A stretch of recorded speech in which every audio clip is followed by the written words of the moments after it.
சத்தமில்லாமல் India அடித்த அடி, மண்டியிட்ட வங்காளதேசம். தெற்காசியாவின் சக்கரவர்த்தி இந்தியா.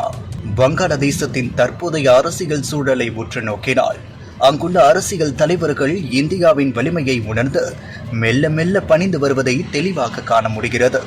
கடந்த சில மாதங்களாக ஷேக் ஹசீனாவின் வெளியேற்றத்திற்கு பிறகு இந்தியாவுக்கு எதிராக சில குரல்கள் அங்கு ஒலித்தாலும் இந்தியாவின் அமைதியான ஆனால் ஆழமான அடி வங்காளதேசத்தின் பொருளாதார பாதையை மாற்றியமைத்துள்ளது. பிப்ரவரி 12ஆம் தேதி நடைபெறவுள்ள பொது தேர்தலில் போட்டியிடும் முக்கிய தலைவரான தாரிக் ரஹ்மான் இப்போது இந்தியாவுக்கு ஆதரவாக பேசுவது என்பது வேறெந்த வழியுமில்லாத ஒரு சரணாகதியாகவே பார்க்கப்படுகிறது. இந்தியா எப்போதும் ஆக்ரோஷமாக பேசுவதை விட செயலில் காட்டுவதையே வழக்கமாக கொண்டுள்ளது. வங்காளதேசத்தின் 95% எல்லைகளை தனக்குள் வைத்துள்ள இந்தியா நினைத்தால் அந்நாட்டின் வர்த்தக நரம்புகளை துண்டிக்கும் வல்லமை கொண்டது என்பதை வங்காளதேசத்தின் புதிய தலைமை இப்போது உணர்ந்துள்ளது. பாகிஸ்தானை போல மதவாதத்தை கையில் எடுத்து அரசியல் நடத்த முயன்ற சக்திகளுக்கு இந்தியாவின் பொருளாதார நெருக்கடி என்ற சவுக்கடி பலமாக விழுந்துள்ளது.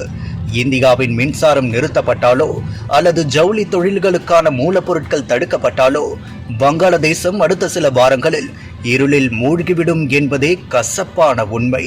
தாரிக் ரஹ்மானின் தற்போதைய பொருளாதார வெளியுறவு கொள்கை என்பது இந்தியாவின் அழுத்தத்திற்கு பணிந்து எடுக்கப்பட்ட ஒரு முடிவே தவிர வேறெதுவும் இல்லை. சீனா வழங்கிய பழைய போர்க்கப்பல்கள் பழுதடைந்து கிடப்பதும், சீனாவிடம் கடன் வாங்கி இலங்கை மற்றும் பாகிஸ்தான் நிலை குலைந்து போனதும் வங்காளதேசத்தின் கண்களை திறந்துள்ளது.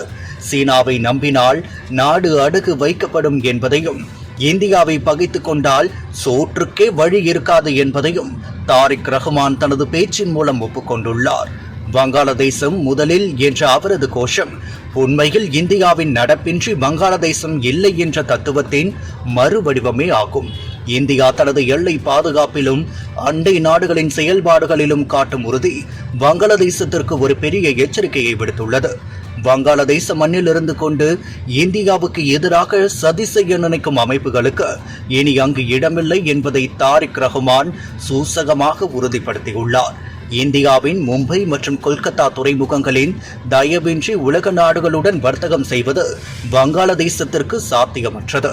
இந்த புவியியல் ரீதியான பிடியை இந்தியா மிகச்சரியாக பயன்படுத்தியுள்ளது. இறுதியாக மதவெறியை தூண்டி இந்தியாவுக்கு எதிராக நின்றவர்கள் இன்று அதே இந்தியாவிடம் வர்த்தகத்திற்காகவும் பொருளாதார உதவிக்காகவும் கையேந்தும் நிலை ஏற்பட்டுள்ளது. இந்தியாவின் ராஜதந்திரம் வங்காளதேசத்தின் திமிரை அடக்கி அவர்களை யதார்த்தத்தை நோக்கி பணிய வைத்துள்ளது. இந்தியாவின் நட்புறவை தேடி தாரிக் ரஹ்மான் ஓடி வருவது தெற்காசியாவில் இந்தியாவின் மேலாதிக்கத்தை மீண்டும் நிலைநாட்டியுள்ளது. இந்தியாவின் ஆதரவின்றி வங்காளதேசத்தின் இனி ஒரு துரும்பை கூட அசைக்க முடியாது என்பதுதான் இன்றைய நிதர்சனம்.